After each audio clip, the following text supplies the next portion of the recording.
الحمد لله رب العالمين، والصلاة والسلام على أشرف الأنبياء والمرسلين وخاتم النبيين محمد وعلى آله وصحبه ومن تبعهم بإحسان ودعا بدعوتهم إلى يوم الدين. أما بعد، فأعوذ بالله من الشيطان الرجيم. بسم الله الرحمن الرحيم. قال الله تبارك وتعالى: والله غفور حليم. وقال النبي صلى الله عليه وسلم: تخلقوا بأخلاق الله، او كما قال علیہ الصلاۃ والسلام. میرے محترم بزرگوں، عزیز دوستوں، دینی اسلامی بھائیوں، ہم جس دور سے گزر رہے ہیں اس دور میں جہاں بہت ساری برائیاں پیدا ہو گئی ہیں، جہاں شرم و حیا کا جنازہ نکل چکا ہے، جہاں انسان حواس باختہ ہو گیا ہے، جہاں انسان بد اخلاق ہو گیا ہے، وہیں انسان کے اندر سے برداشت کی صفت اور حلم کی صفت ناپید ہوتی چلی جا رہی ہے۔ حلم اور حلیم یہ اللہ کی صفت ہے۔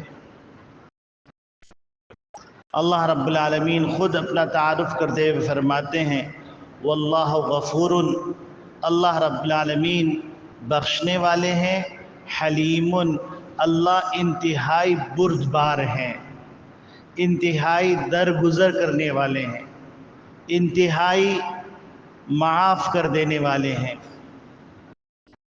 اور ہم اس کا تھوڑی سی توجہ کریں تو سارے عالم میں مشاہدہ کر سکتے ہیں۔ آپ غور فرمائیے، اللہ کا انکار کیا جا رہا ہے، اللہ کے ساتھ شرک کیا جا رہا ہے، اللہ کے ساتھ ان چیزوں کو روا رکھا جا رہا ہے جو اللہ کے شان نہیں، لیکن اللہ حلیم ہے۔ تو اس وجہ سے اللہ رب العالمین اپنے فرما برداروں کو بھی کھانا عطا کر رہے ہیں، اپنے نافرمانوں کو بھی عطا کر رہے ہیں۔ اللہ رب العالمین اپنے فرما برداروں کو بھی پوشاک عطا کر رہے ہیں، اپنے نافرمانوں کو بھی پوشاک عطا کر رہے ہیں۔